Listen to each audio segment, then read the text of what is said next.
Master जियो के अड्डे पर मास्टर जियो और पारस की हथियारों के कंसाइनमेंट की बात होती है, जो कि रात में आने वाला था।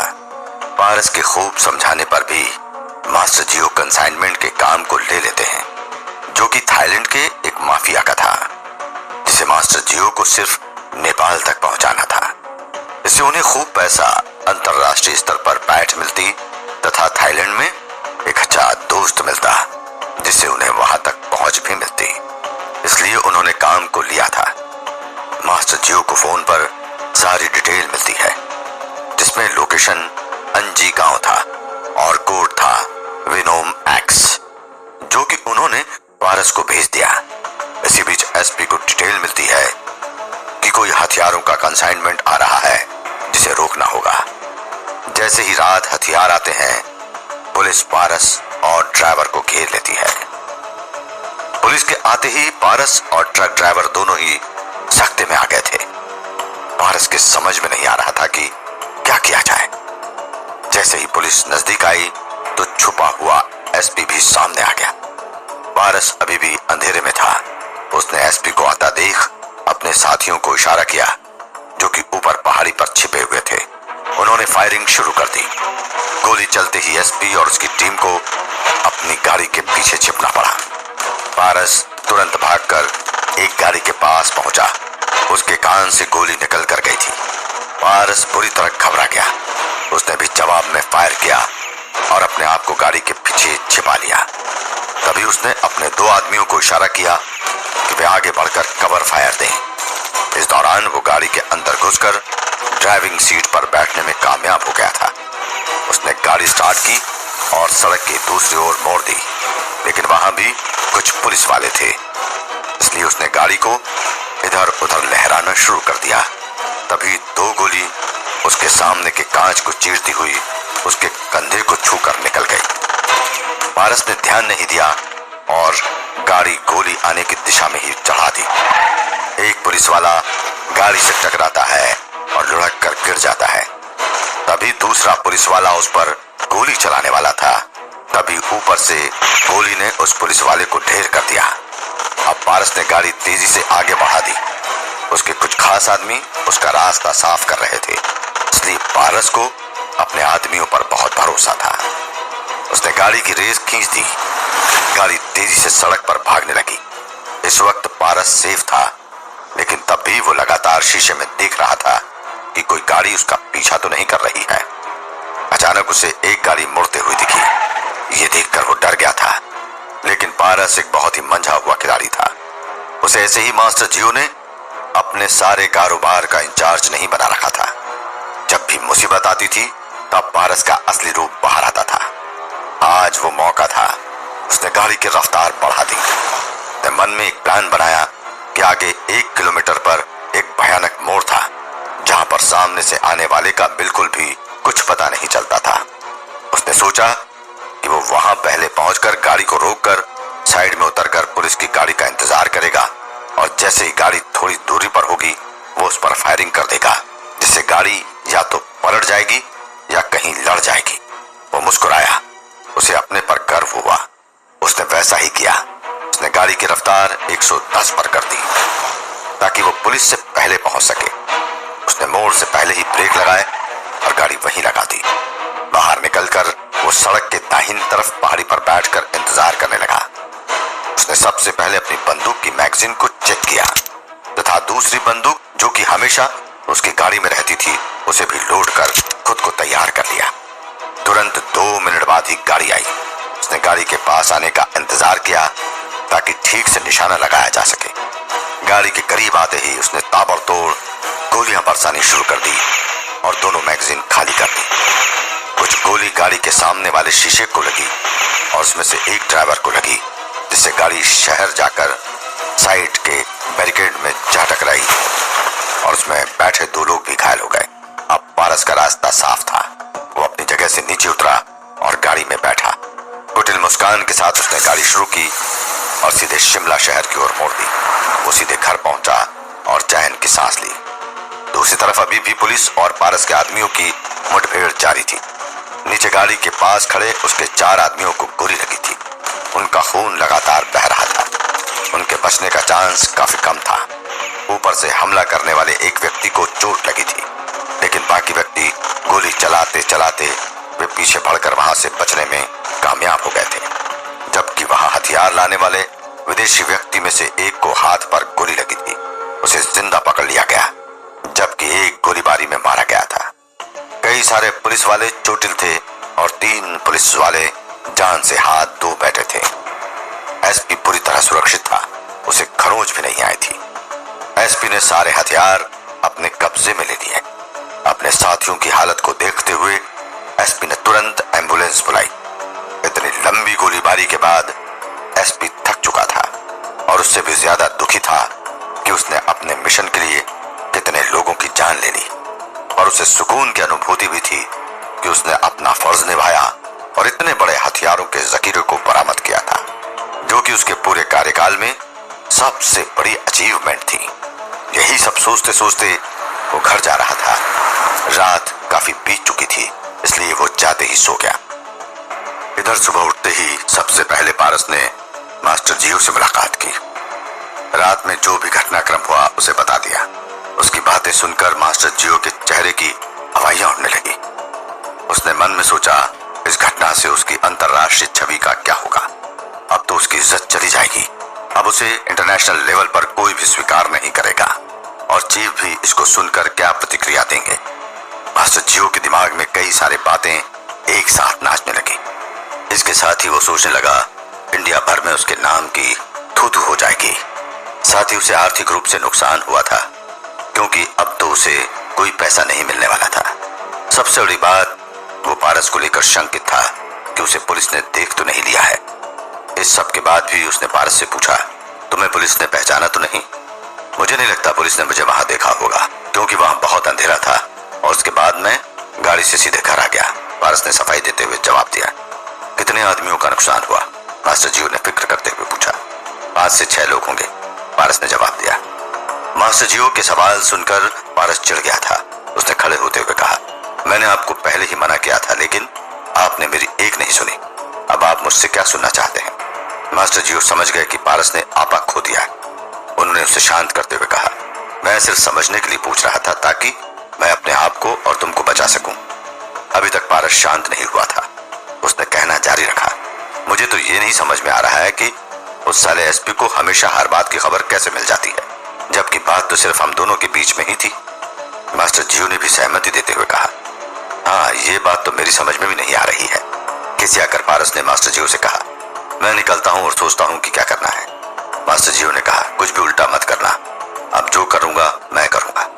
मास्टर जियो सोच रहे थे कि आखिर कैसे लोकेशन लीक हुई, कैसे पता लगाया जाए।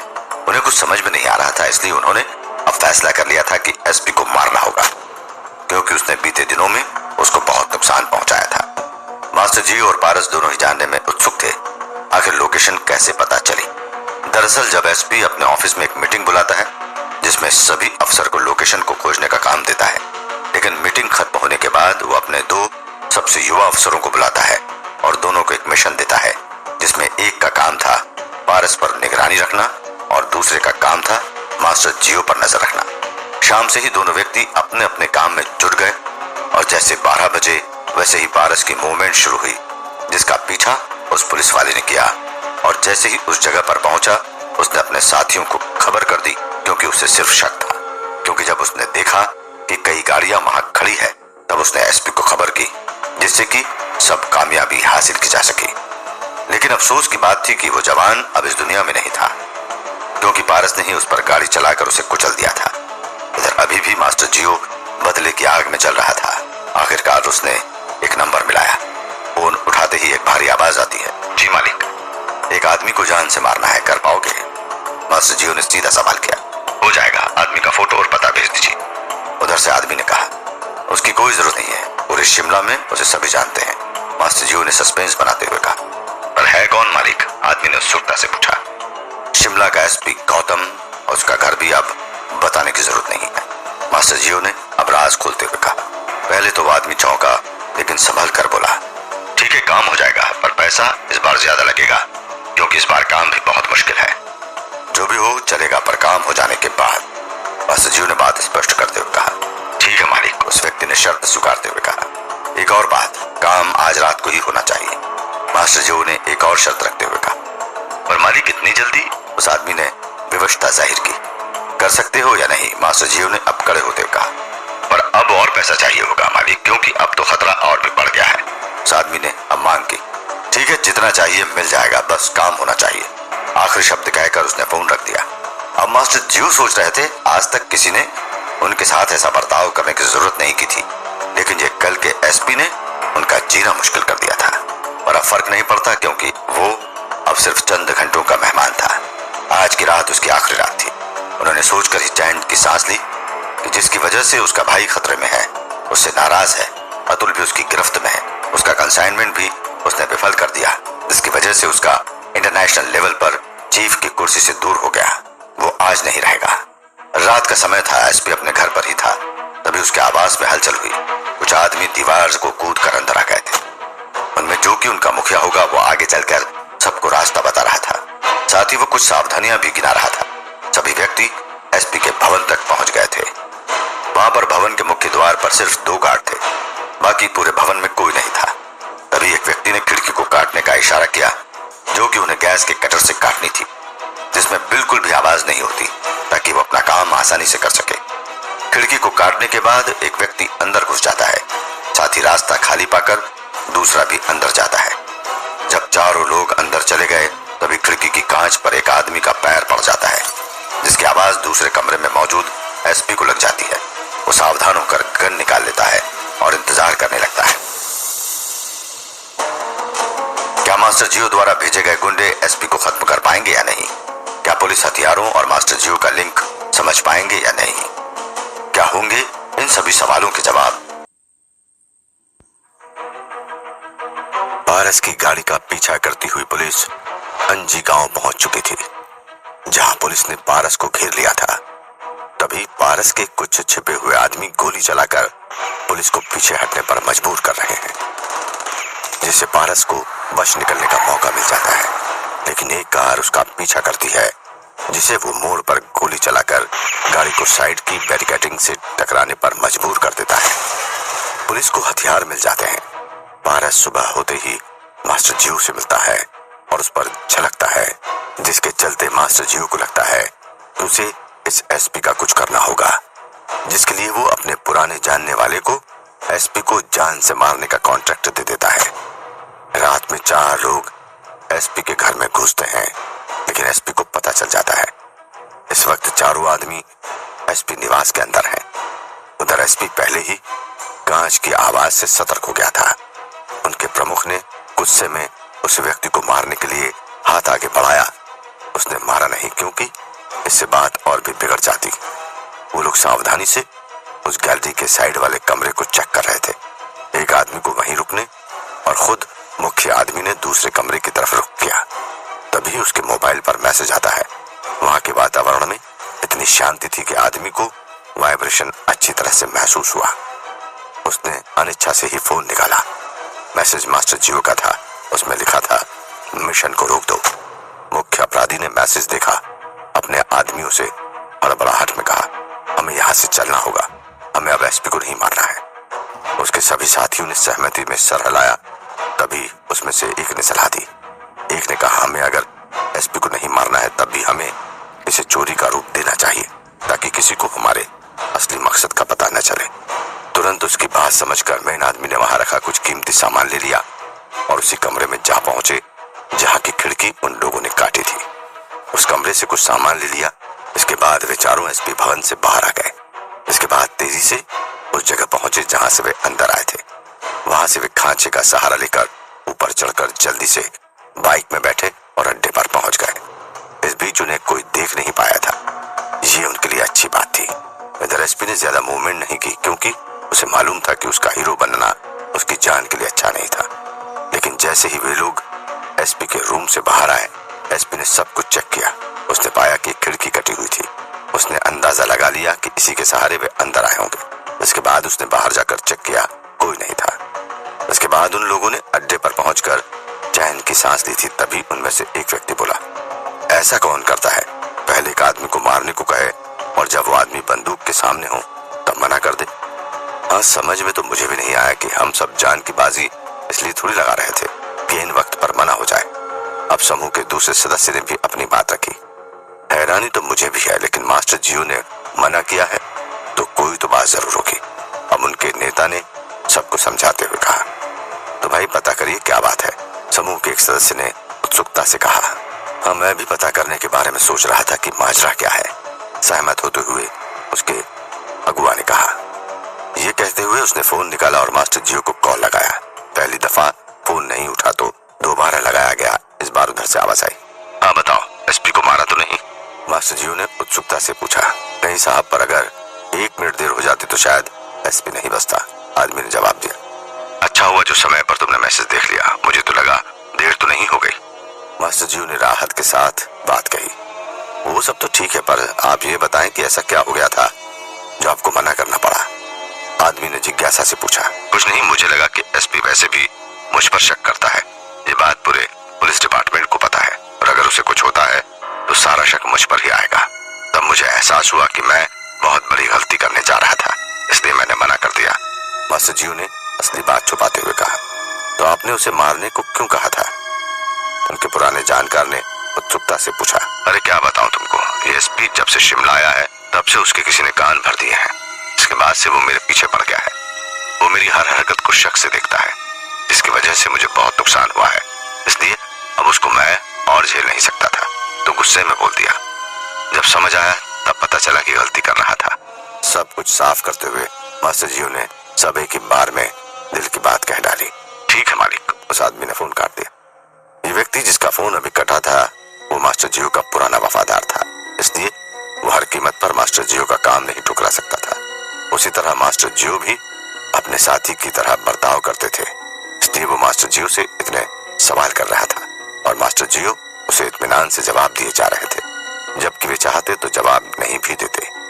मास्टर जियो लोगों के साथ ऐसा बर्ताव करते थे, यही बात उन्हें खास बनाती थी। वो आज जिस मुकाम पर थे उसमें उनके व्यक्तित्व का बड़ा हाथ था। मास्टर जियो ने अपने वफादार को सच नहीं बताया था, लेकिन मास्टर जियो को हमले के आधे घंटे पहले ही एक फोन आया था। उससे ही उन्होंने अपना फैसला बताया था। दरअसल रात को करीब 11 बजे मास्टर जियो को उनकी इंटरनेशनल ऑर्गेनाइजेशन से वीडियो कॉल आया था। उन्होंने कॉल रिसीव किया। स्क्रीन पर अंधेरे कमरे में 2-3 व्यक्ति बैठे थे। उन्होंने कॉल उठाते ही उनसे औपचारिकतापूर्ण कहा, हेलो। उधर से औपचारिकता निभाते हुए कंप्यूटर की बनावटी आवाज से किसी ने कहा, हेलो। अब मास्टर जियो ने काम की बात पर आते हुए कहा, आपने कैसे फोन किया, क्या सब ठीक है? उधर से आवाज आई, मुझे पता चला है कि आपका थाईलैंड वाला हथियारों का कंसाइनमेंट पकड़ा गया। मास्टर जियो ने स्वीकारते हुए जवाब दिया, हाँ, वो कंसाइनमेंट पकड़ा जा चुका है, साथ में मेरे आदमियों को नुकसान भी उठाना पड़ा है। उधर से फिर आवाज आई, इससे आपकी इंटरनेशनल इमेज पर बुरा असर पड़ा है, जिसे आपको फिर से ठीक करना होगा ताकि आपसे जलने वाले इसका फायदा न उठा सके। मास्टर जियो ने सहमति और विश्वास के साथ कहा, मानता हूँ कि उससे नुकसान हुआ, पर आज भी मुझसे टकराने की जरूरत इंडिया में किसी की नहीं है। भारी आवाज ने कहा, आपको जल्द से जल्द कंसाइनमेंट के केस को सॉल्व करना होगा और अपडेट करना होगा। मास्टर जियो ने चुनौती के तौर पर बात कही, मैंने अपने लोगों को काम पर लगा दिया है और जल्द से जल्द मेरे कंसाइनमेंट को नाकाम करने वाले का पता कर उसे सजा दूंगा। उस आवाज ने कहा, मुझे पता चला है कि पुलिस ने पारस को भी देख लिया था। अगर ऐसा नहीं भी है तो भी पारस का वहां रहना ठीक नहीं होगा। उसे बाहर भेज दो, उसकी व्यवस्था मैं खुद ही कर लूंगा। आपको इस बारे में परेशान होने की आवश्यकता नहीं। मास्टर जियो ने सफाई के स्वर में बोला, पुलिस ने शायद पारस को नहीं देख पाया था, क्योंकि मैंने इस मामले में पारस से बात की थी। उसने कहा था कि वो अंधेरे में था और पुलिस उसे नहीं देख पाई। पुलिस ने अगर देखा होता तो अभी तक कोई न कोई प्रतिक्रिया जरूर की होती, लेकिन ये बात सही है कि उसका यहाँ रहना ठीक नहीं है। उधर से आवाज ने निर्देशात्मक स्वर में कहा, मुझे एक बात और पता चली है कि तुम एसपी को मारने का प्लान बना रहे हो। जब मास्टर जियो ने तीखे अंदाज में कहा, वो एसपी ही इस सब के पीछे है। पहले उसने अतुल को शिमला लाने से पहले ही ढूंढकर मुझे नीचा दिखाया, जिससे मैं कबीर की इमेज बचा सकता था। इसके बाद वो मेरे और कबीर के पीछे हाथ धोकर पड़ा है, इसलिए मुझे काफी नुकसान भी उठाना पड़ा है, क्योंकि वो मुझ पर नजर रखता है। अब आप ही बताओ कि मैं क्या करता। उधर से आवाज आई, ये बात सच है, उसने नुकसान किया है, लेकिन उससे निपटने का सही वक्त अभी नहीं है। मास्टर जियो ने झल्लाते हुए कहा, तो सही वक्त क्या होगा और कैसे वो रास्ते से हटेगा? आवाज ने कहा, सही वक्त तब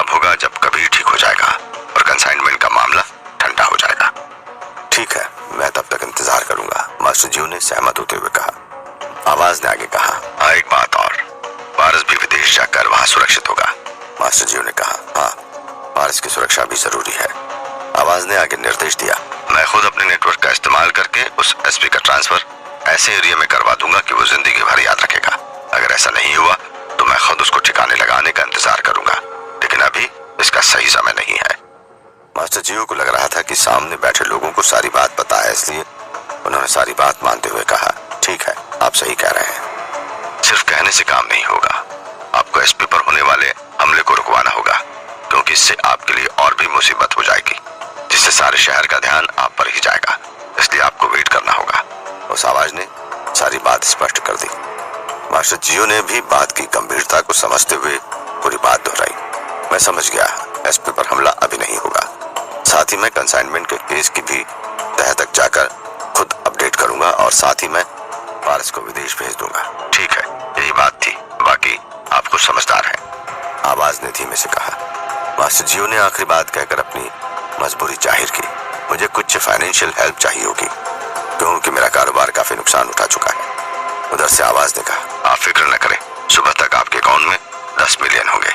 उसके बाद आवाज की तरफ से कॉल के कटने की आवाज आती है। मास्टर जियो अब सुकून की अनुभूति करते हैं, क्योंकि अब उनको उनके सारे सवालों का जवाब मिल चुका था। उन्होंने तुरंत अपना फोन निकाला और अपने वफादार को एक मैसेज किया, एसपी को मारने का प्लान कैंसिल। इसके बाद उन्होंने अपने भाई पारस को फोन मिलाया। फोन उठते ही मास्टर जियो ने आदेश दिया, हेलो पारस, अपना सामान बांध दो, तुमको कल सुबह ही नेपाल निकलना होगा। पारस उधर से हैरत से कहता है, पर इतनी जल्दी क्यों? हाँ, तुमको कल सुबह ही जाना होगा, क्योंकि पुलिस को तुम पर शक है और पुलिस कभी भी तुम तक पहुंच सकती है, मास्टर जियो ने साफ बात करते हुए कहा। पारस ने जिद से कहा, और सारा काम कौन करेगा और पुलिस मेरा क्या कर लेगी? आने दो। ये वक्त जिद का नहीं है, समझदारी से काम लो। हम सबकी भलाई इसी में है कि तुम यहाँ से कुछ दिन के लिए मामला ठंडा होने तक दूर रहो। इस वक्त मास्टर जियो ने सख्ती से कहा, ठीक है मास्टर साहब, आपकी जैसी मर्जी, हारते हुए पारस ने कहा। इसके बाद मास्टर जियो ने कॉल कट कर दी और पारस के नेपाल के टिकट के इंतजार में जुट गए। सोचने लगे कि वे कितनी बड़ी मुसीबत में पड़ने से बच गए। क्या पारस पुलिस से बचकर निकल पाएगा? क्या मास्टर जियो कंसाइनमेंट से जुड़ा सच जान पाएंगे? मास्टर जियो ने अपने जिस कंसाइनमेंट से बहुत सारे सपने बांधे थे, आखिर में पुलिस ने उसको पकड़ लिया था। किसी को नहीं पता था कि क्या होने वाला है। एसपी ने बहुत चालाकी के साथ अपना शिकंजा कस लिया था। मास्टर जियो इन सब बातों से परेशान होकर एसपी को सबक सिखाने की प्लानिंग करने लगते हैं। इससे पहले कि मास्टर जियो प्लानिंग खत्म करके एसपी पर अटैक करता, उसको उसके ऑर्गेनाइजेशन की तरफ से कॉल आता है। मास्टर जियो पहले तो समझ नहीं पाए कि क्या हो रहा है, मगर बाद में उन्होंने कॉन्फ्रेंस कॉल पर अपने बॉस से बात की। मास्टर जियो का बॉस उनको समझाने की कोशिश कर रहा था कि अगर उसने एसपी को मारा तो उसके पीछे पूरा पुलिस डिपार्टमेंट हाथ धोकर पड़ जाएगा। बात सही भी थी। इंडिया में एसपी रैंक के ऑफिसर को मारना बहुत ज्यादा रिस्क का काम था। मास्टर जियो अपने बॉस की बात से इत्तेफाक नहीं रखता था, क्योंकि एसपी ने उसके सभी काम को खत्म कर दिया था। उसने मास्टर जियो के सभी रास्तों को बंद कर दिया था। मास्टर ने अपना स्टैंड लेते हुए अपने बॉस को समझाने की कोशिश भी की, मगर उनका बॉस कुछ भी सुनने को तैयार नहीं था।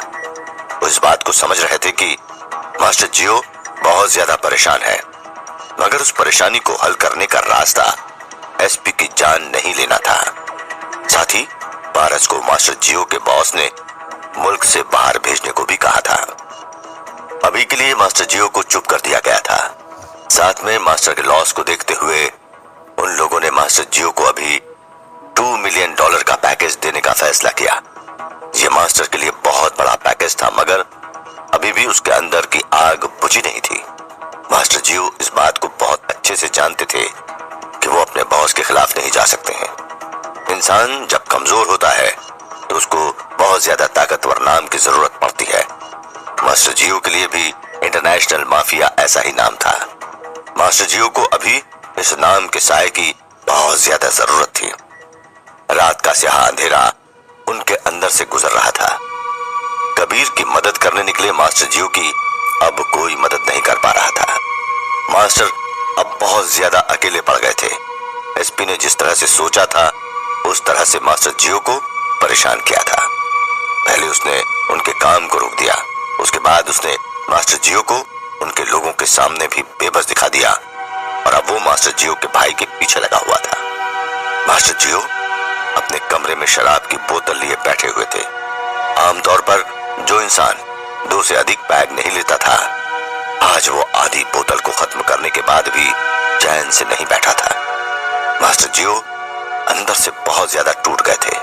उनको समझ नहीं आ रहा था कि कैसे वो इस मुसीबत से निकल सकते हैं। मास्टर जियो अपने कमरे में टहल रहे थे। एक तरफ उनके अंदर गुस्सा था और दूसरी तरफ उनके अंदर तकलीफ भी थी। जितने मेहनत से उन्होंने अपने आप को खड़ा किया था, आज उनका वो आशियाना बिखर गया था। कमरे में टहलते हुए वो अचानक से खिड़की के पास जाकर खड़े हो गए। वो इस बात को बहुत ज्यादा ध्यान से सोच रहे थे कि कैसे उन्होंने इस शहर में अपना सफर शुरू किया था, कैसे वो यहाँ पर एक मामूली से गैंग में शामिल हुए थे। आज जब उनकी पूरी दुनिया बस गई थी तो उनको समझ नहीं आ रहा था कि वो कैसे इसको बचा सकते हैं। अचानक से मास्टर जियो को याद आया कि उनको कबीर से मिलना चाहिए, क्योंकि अब कबीर ही इस मुसीबत का कोई रास्ता निकाल सकता था। ऐसे भी मास्टर जियो ने बहुत अच्छे से कबीर के मुताबिक ही अपने फ्यूचर के प्लान को एग्जीक्यूट करने का सोचा था। जब उन्होंने फैसला कर लिया कि वो कबीर से मिलने जाने वाले हैं, तब उनकी निगाह सामने रखी घड़ी पर गई। घड़ी ने वक्त बताते हुए मास्टर जियो को बता दिया कि उनका अभी जाना ठीक नहीं है। ऐसे भी कबीर शादीशुदा इंसान था। इस वक्त सारस्वत विला जाने का मतलब था कि लोगों को बिना वजह मास्टर और कबीर के रिश्तों पर यकीन हो जाएगा, क्योंकि मास्टर जियो को अभी ये भी पता नहीं था कि पुलिस के कितने आदमी उसके पीछे पड़े होंगे। जिस कदर एसपी साहब ने माहौल बना दिया था, उस तरह से मास्टर जियो को बहुत ज्यादा सावधान रहने की जरूरत थी। मास्टर ने अपनी मुलाकात को सुबह के लिए टाल दिया। मास्टर जियो अब यही उम्मीद कर सकते थे कि सुबह का सूरज उनके लिए नई उम्मीद लाए। सुबह का सूरज अपनी रफ्तार से आगे बढ़ रहा था। मास्टर जियो अपने कमरे में खिड़की के पास ही सो रहे थे। जब धूप ने उनको जगाया तो उनको समझ आ गया कि सुबह के 9 बज गए हैं। वो जल्दी से उठ गए और बाहर जाने की तैयारी करने लगे। अभी उनके लिए एक एक पल बहुत ज्यादा कीमती था।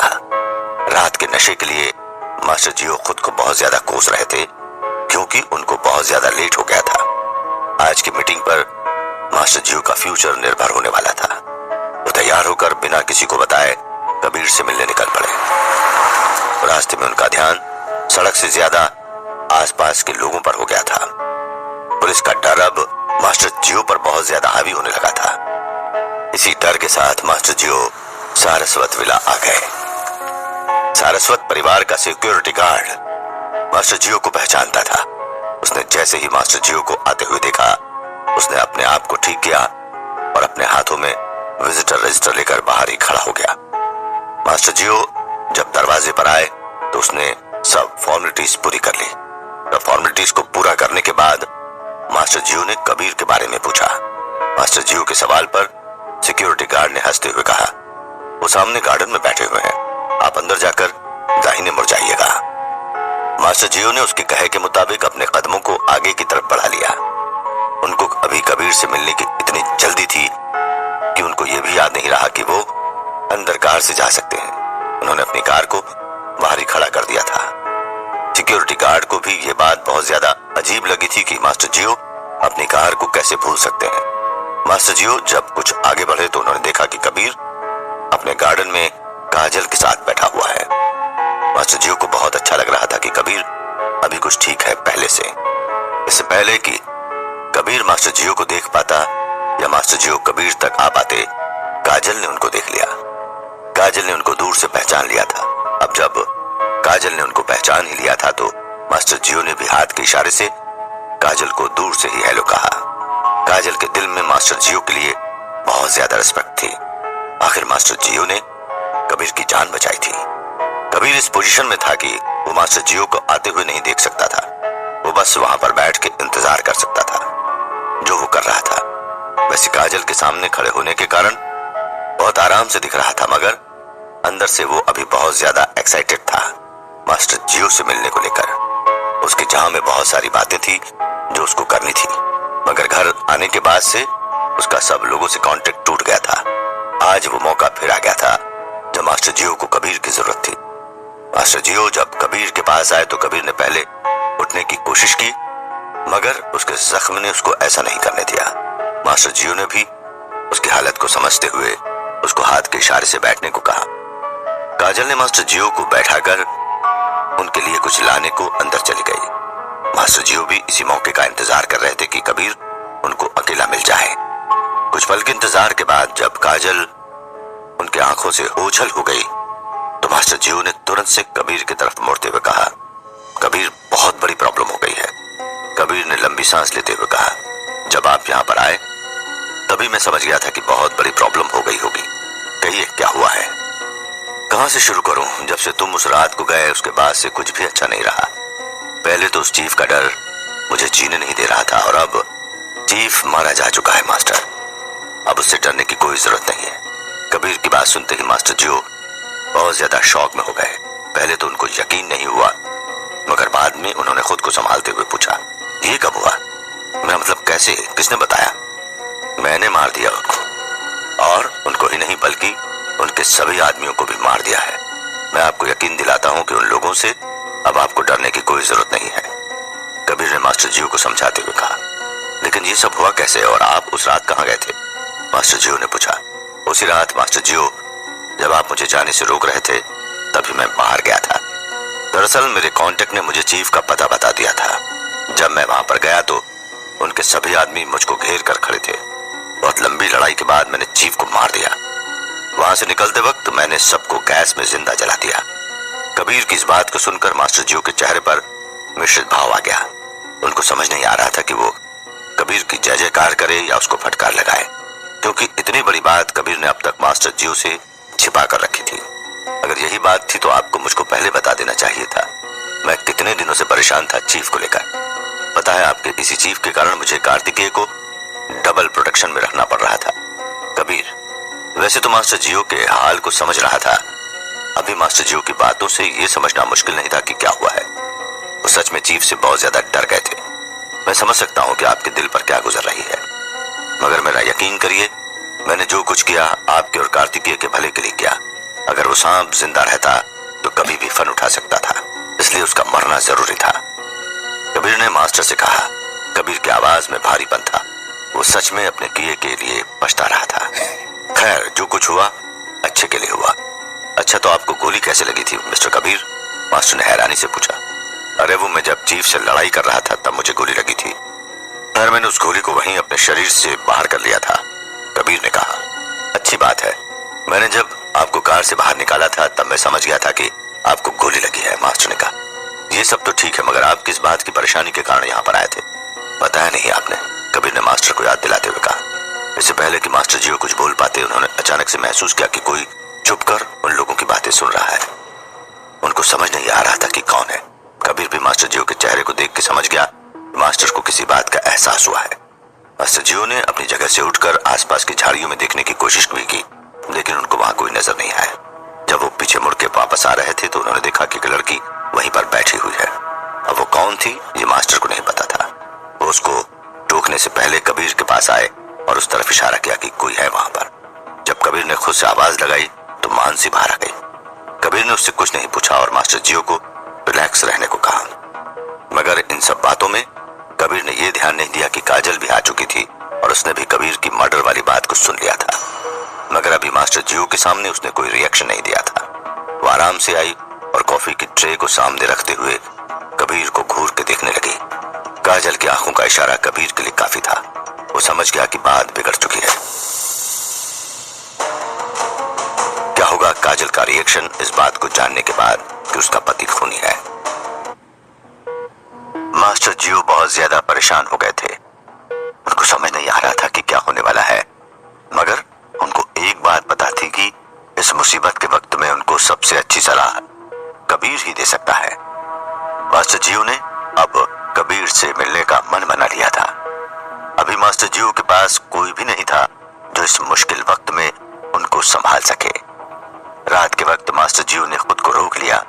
सुबह होने के साथ मास्टर जियो बिना देर किए सारस्वत विला की तरफ निकल गए।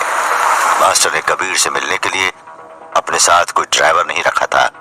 जब वो सारस्वत विला आए थे तो कबीर वहां पर गार्डन में बैठा हुआ था। गार्डन में उसके साथ मास्टर ने काजल को भी देखा। मास्टर जियो ने बिना वक्त गवाए सीधा कबीर की तरफ रुख किया। मास्टर को देख के कबीर बहुत ज्यादा खुश हो गया था।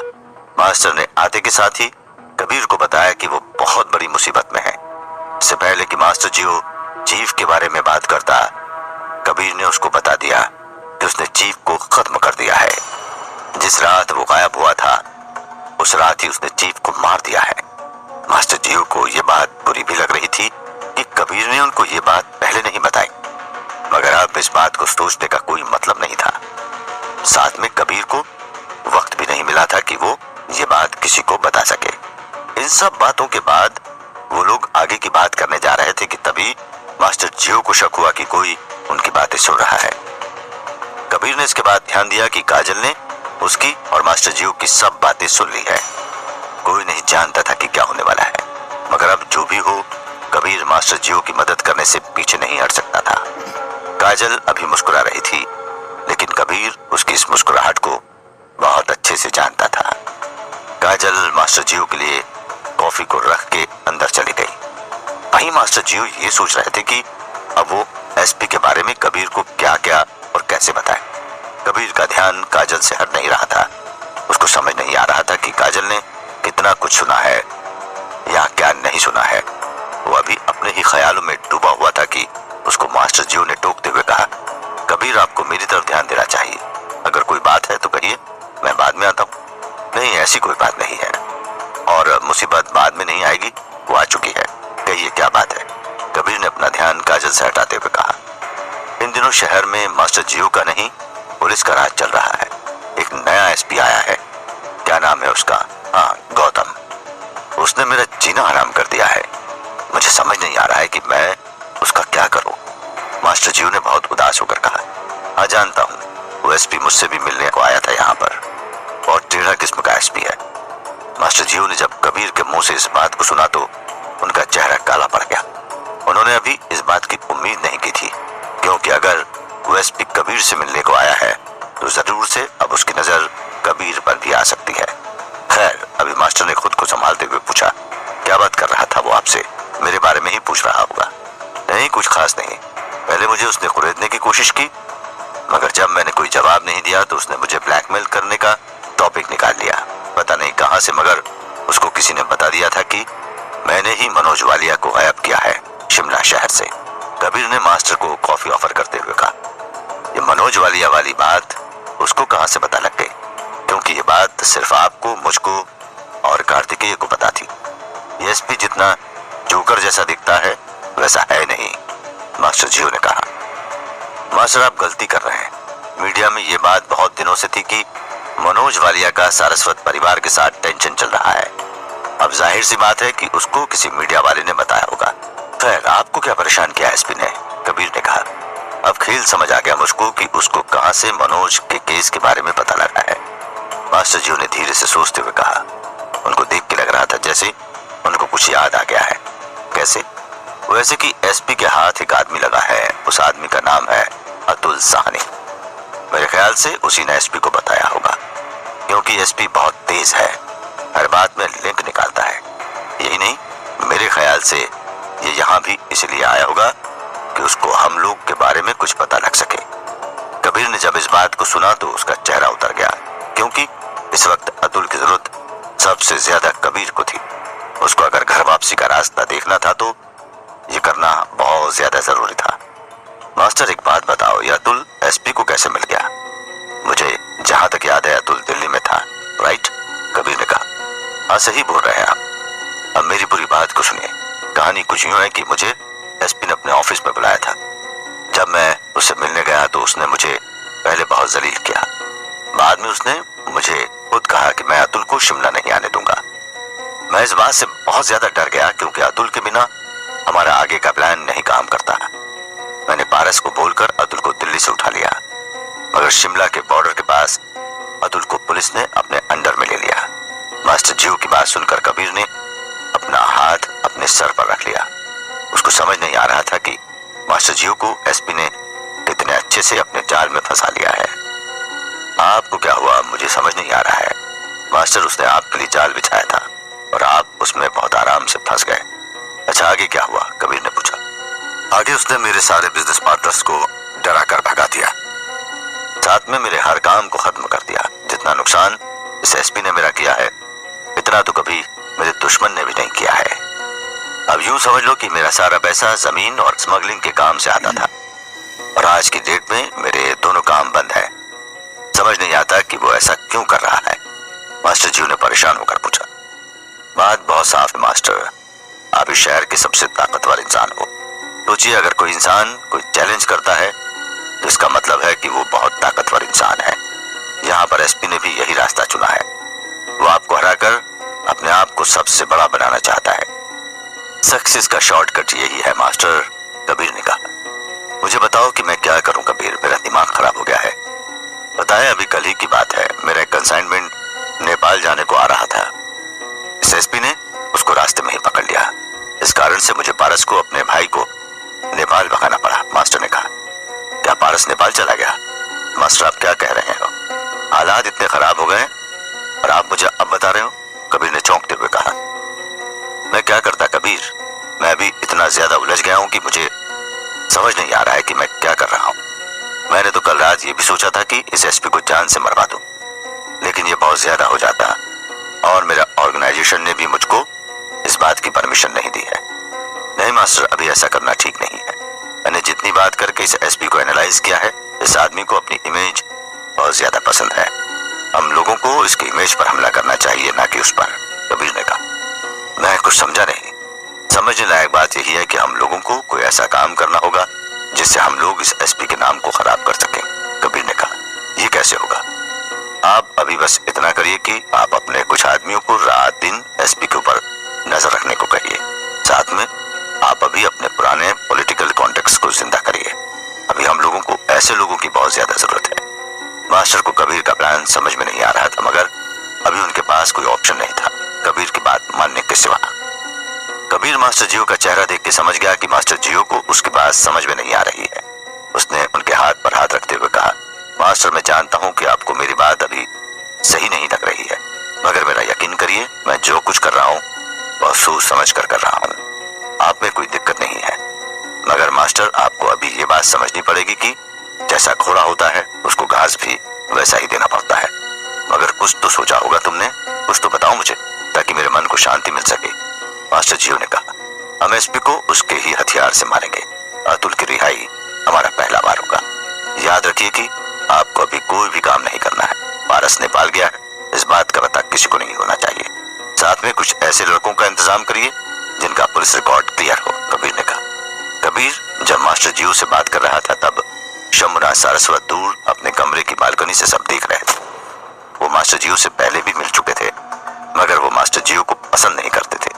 उनकी नजर में मास्टर जियो एक गैंगस्टर से ज्यादा कुछ भी नहीं था। मगर अभी शंभुनाथ इस बात से परेशान थे कि कबीर कैसे मास्टर जियो को जानता है, क्योंकि अगर ये एक नॉर्मल या कैजुअल मीटिंग होती तो हो सकता था कि ये ठीक हो, मगर हर बढ़ते वक्त के साथ शंभुनाथ सारस्वत की परेशानी बढ़ती जा रही थी।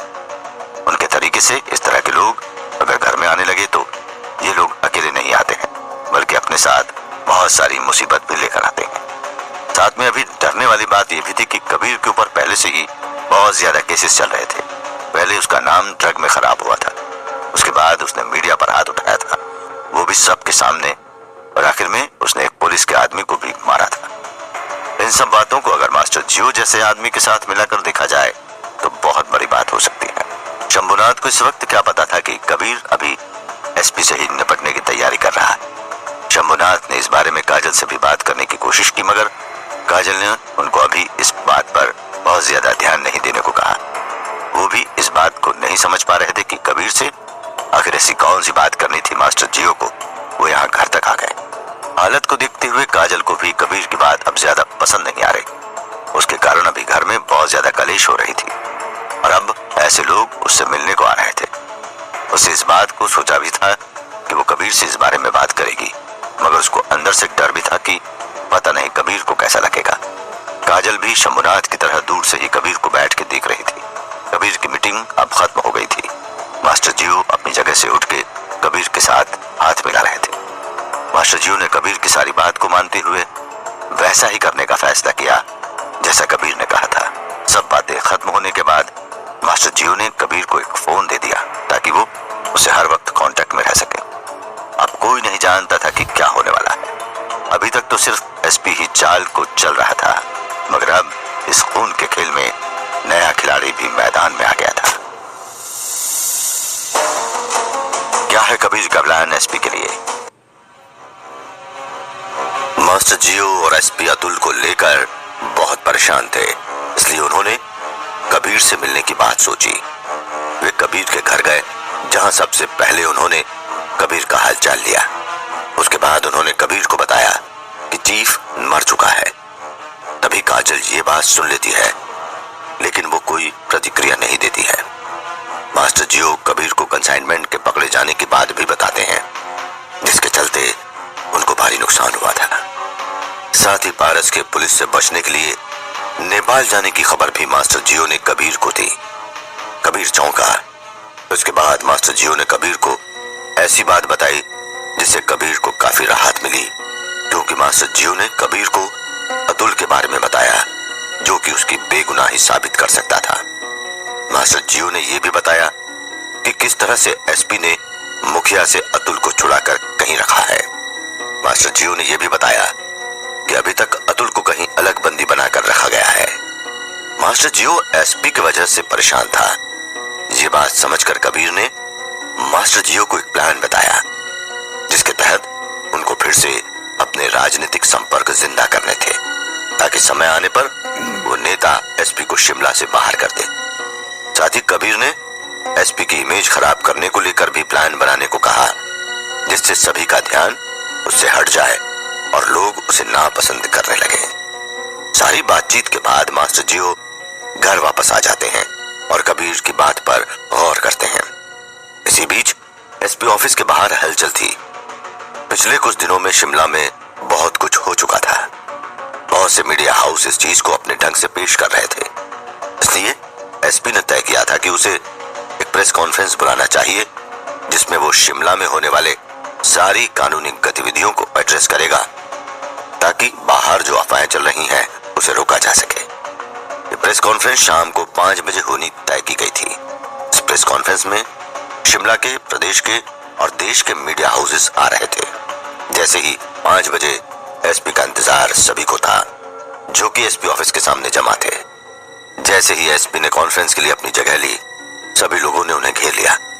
एसपी ने पुलिस के सहयोग से उसे व्यवस्थित किया और उसके बाद सवाल जवाब का सिलसिला शुरू हुआ।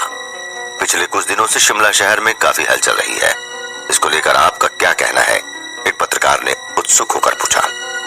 ये बात सही है कि पिछले कुछ दिनों में शिमला में बहुत कुछ घटित हुआ है, लेकिन यह भी सच है कि हमने सभी मामलों को बड़ी सावधानी से और अच्छी तरह से टैकल किया है। फिर चाहे वो वेपन एंड एम्यूनेशन कंसाइनमेंट जैसे राष्ट्रीय सुरक्षा की बात हो या फिर शिमला में लॉ एंड ऑर्डर रिस्टोर करने की बात हो, हमने हर मसले को बेहतर से बेहतर तरीके से निपटा है, एसपी ने पहले सवाल के जवाब में कहा। सर, आपने वेपन कंसाइनमेंट का जिक्र किया, उस केस की क्या अपडेट है? क्या उस मामले में कोई एक्यूज सामने आया है? एक नौजवान पत्रकार ने सवाल किया। वेपन के कंसाइनमेंट वाले केस में हमने एक विदेशी और कुछ लोकल को पकड़ा है। पकड़े हुए अपराधियों से इंटरोगेशन जारी है और इसकी जांच के लिए हमने एक टीम तैयार की, जिसकी जांच जारी है। इसमें कोई नया नाम सामने आते ही आपको अपडेट किया जाएगा, एसपी ने सावधानी से जवाब दिया। सर, सुनने में आया है कि कुछ अपराधियों ने आपके घर में घुसपैठ की। वो लोग कौन थे? इसके बारे में आपका क्या कहना है? एक अन्य पत्रकार ने सवाल किया। हाँ, ये सच है कि मेरे घर पर कुछ अपराधियों ने घुसपैठ की थी और वो मेरा कुछ कीमती सामान भी ले गए हैं, लेकिन मुझे नहीं लगता कि ये चोरी का मामला है। ये मुझे डराने की कोशिश है, पर मैं डरने वालों में से नहीं हूँ। अभी अपराधियों का पता नहीं चला है, इसलिए इस मामले में मैं और कुछ नहीं कह सकता, एसपी ने उस पत्रकार को संबोधित करते हुए कहा। सुनने में आया कि इन दोनों मामलों में मास्टर जियो और उसकी फैमिली का हाथ हो सकता है। आप इस बात से कितना सहमत हैं? एक शिमला की लोकल महिला पत्रकार ने पूछा। हो सकता है, परंतु हमें इसका कोई पुख्ता सबूत नहीं मिला है। लेकिन पारस अभी शिमला में नहीं है और मास्टर जियो पर उंगली उठाना जल्दबाजी होगी। छानबीन के बाद ही हम आपको और पुख्ता जानकारी दे सकते हैं। एसपी ने मास्टर जियो पर सीधा हमला करना सही नहीं समझा। तो क्या पारस का शहर में ना होना इस केस से लिंक होने का इशारा करता है? एक पत्रकार ने पारस को घेरते हुए सवाल किया। जैसा कि हमने पहले ही कहा है कि पुलिस होने के नाते हमें सभी को शक के घेरे में लेना होता है, लेकिन तस्वीर पूरे इन्वेस्टिगेशन के बाद ही साफ होती है। एसपी ने बड़ी सफाई से बात रखी। आपको क्या लगता है, क्या ये किसी बड़े आतंकवादी समूह का काम हो सकता है जो कि भारत को घुटनों पर लाना चाहता हो? एक पत्रकार ने सवाल किया। हाँ, हो सकता है, क्योंकि हथियारों की सप्लाई करने वाला ड्राइवर विदेशी है। इसका मतलब है हथियार विदेश से आए थे और ये बड़ी आतंकवादी कार्यवाही का हिस्सा हो सकता है। लेकिन हमारे घर में उनकी मदद कौन कर रहा है, ये एक बड़ा सवाल है जिसका जवाब खोजना जरूरी है। एसपी ने आंतरिक कमियों को उजागर करते हुए कहा। एसपी ने आगे कहा, हमें उन सब पुलिस वालों को शुक्रिया कहना चाहिए जिन्होंने देश की सुरक्षा के लिए अपनी जान दे दी या फिर लड़ते हुए घायल हो गए, और हमें उनके लिए एक कैंडल मार्च निकालना चाहिए ताकि उनकी आत्मा को शांति मिल सके। आखिर के कुछ शब्दों ने जनता के मन में और वहां मौजूद सभी लोगों के मन में एसपी की छवि को हीरो की तरह बना दिया था। सभी लोग एसपी की तारीफ कर रहे थे। कुछ लोगों ने एसपी साहब अमर रहे और भारत माता की जय के नारे भी लगा दिए। लेकिन एसपी अभी पूरी तरह संतुष्ट नहीं था। अभी भी बहुत सी बातों से पर्दा उठना बाकी था। जैसे उसके घर के हमलावर कौन थे, कबीर और मास्टर जियो के बीच में सच में क्या कनेक्शन था, कंसाइनमेंट के पीछे आखिर किसका हाथ था। एसपी इन सभी बातों पर सोच रहा था। साथ ही वो ये भी सोच रहा था कि किस तरह से मास्टर जियो को वो अपने शिकंजे में ले। एसपी में इन सब बातों पर चर्चा के लिए एक आंतरिक बैठक बुलाई थी जिसमें उसके सभी विश्वसनीय अधिकारी मौजूद थे। एसपी ने वहां मौजूद सभी लोगों को आगे का प्लान समझाते हुए कहा, ऊपर से बहुत प्रेशर है, इसलिए हमें कंसाइनमेंट वाले केस में जल्दी से जल्दी सारे सबूत जुटाने होंगे और किसी नतीजे पर पहुंचना होगा। एसपी ने कहना जारी रखा। हम पारस के घर से गाड़ी का पीछा करते हुए कंसाइनमेंट की लोकेशन पर पहुंचे, इसलिए हमारा पहला सस्पेक्ट पारस है, लेकिन वो यहाँ नहीं है और हो सकता है वो सिर्फ एक मोहरा हो। इसलिए हमें सबसे पहले इन्वेस्टिगेशन मास्टर जियो के घर से करनी चाहिए। मैं खुद मास्टर जियो से पूछताछ करने जाऊंगा। तब तक तुम लोग गिरफ्तार हुए लोगों की सामग्री से इन्वेस्टिगेट करना जारी रखो। खासकर उन सभी के मोबाइल फोन को अच्छे से चेक करो ताकि कुछ पुख्ता जानकारी मिल सके और हम इस केस में कुछ हासिल कर सकें। मुझे इस केस से जुड़ी हर एक जानकारी मिलनी चाहिए। मुझे जल्द से जल्द रिजल्ट चाहिए। एसपी ने एक ही बार में सारी बात कहकर अपनी बात खत्म की। कोई सवाल? एसपी ने अपनी टीम से सवाल किया। नहीं सर, वहां बैठे सभी पुलिस टीम ने जोश के साथ जवाब दिया। और हाँ, सावधान रहना, कोई भी जानकारी इस कमरे से बाहर नहीं जानी चाहिए। ये कहने के साथ ही एसपी ने मीटिंग को डिसमिस कर दिया। सभी टीम बाहर निकल गई। एसपी भी मास्टर जियो से जल्द से मिलने के बारे में सही समय सोचने लगा। वो उसी वक्त मास्टर जियो से मिलना चाहता था ताकि सच्चाई सामने ला सके, लेकिन इस वक्त जाना ठीक नहीं होगा। ये सोचकर उसने सोचा मास्टर जियो से सुबह मुलाकात की जाएगी। सारे दिन काम के फिक्र में उसे बहुत थका दिया था। पहले कॉन्फ्रेंस फिर मीटिंग। वो अब चुपचाप आराम चाहता था, इसलिए वो सीधे घर निकल गया। उधर दूसरी तरफ मास्टर जियो लेट कर सुस्ता रहे थे। उनके दिमाग में पारस को बचाने को लेकर बातें चल रही थी और साथ ही एसपी से कैसे निपटा जाए ये सवाल भी दिमाग में चल रहा था। अभी वे सोच रहे थे तभी उन्हें कॉल आया। कॉल देखते ही वे उत्सुक से हो गए। उन्होंने झट से फोन उठाया। हेलो, मास्टर जियो ने कहा। हेलो सर, वेपन कंसाइनमेंट वाले केस में एक बड़ी जानकारी हाथ लगी। उनकी तरफ दूसरे व्यक्ति ने कहा, बताओ क्या जानकारी हाथ लगी? मास्टर जियो ने जल्दबाजी में पूछा। कंसाइनमेंट वाले दिन एसपी को एक इंफॉर्मेशन मिली थी कि कोई वेपन कंसाइनमेंट आ रहा है जो कि शिमला के आउटस्कर्ट में आ सकता है। उनके दूसरी तरफ वाले आदमी ने कहा, हाँ मैं सुन रहा हूँ, आगे बताओ। मास्टर जियो ने उतावला होकर कहा। एसपी को इस जानकारी के बावजूद जगह का कोई अंदाजा नहीं था, इसलिए उसने सभी पुलिस वालों को अलर्ट करने के लिए एक मीटिंग बुलाई और सभी को अपने अपने क्षेत्र में चौकन्ना रहने को कहा। लेकिन मीटिंग के बाद उसने दो लोगों को आप पर और पारस पर नजर रखने का काम दिया। उसने ये तीर अंदाजे से चलाया था जो कि निशाने पर जा लगा था, व्यक्ति ने जानकारी देते हुए कहा। अच्छा, अब समझ आया कि पुलिस पारस का पीछा करते हुए कंसाइनमेंट के लोकेशन तक पहुंची होगी। मास्टर जियो ने अंदाजा लगाते हुए बात समझने की कोशिश की। जी सर, आप सही समझ रहे हैं। दूसरी तरफ सूचना देने वाले ने सहमति देते हुए कहा, तो क्या पुलिस पारस को नहीं देख पाई थी? मास्टर जियो ने पूछा। मेरी समझ से नहीं, क्योंकि अगर किसी ने साफ तौर पर देखा होता तो पारस के नाम का वारंट इशू हो चुका होता और पुलिस आप पर भी अब तक हाथ डाल चुकी होती। उधर वाले व्यक्ति ने अपने दिमाग चलाते हुए मास्टर जियो को समझाया। उस पुलिस वाले का पता है जिसने पारस का पीछा किया था? मास्टर जियो ने फिर शंका जाहिर की। आपके लिए अच्छी खबर यह है कि वो पुलिस वाला कंसाइनमेंट वाली जगह पर मुठभेड़ में मारा गया, इसलिए इस बात की पुष्टि अब कोई नहीं कर सकता कि गाड़ी में कौन था। उस व्यक्ति ने बात को बिल्कुल पानी की तरह साफ कर दिया। Good work. तुमको अंदाजा नहीं, तुम्हारी इस जानकारी से हमारा पूरा परिवार बच सकता है। तुमको अपने इस काम के लिए बढ़िया इनाम मिलेगा। मास्टर जियो उस व्यक्ति की प्रशंसा में कहा। ये तो मेरा काम है सर, उस व्यक्ति ने तारीफ को नकारते हुए कहा। फोन कट जाने के बाद अब मास्टर जियो अपने गुप्त सूत्रों से यह पता लगा लिया था कि कंसाइनमेंट वाली रात को आखिर सच में क्या हुआ था।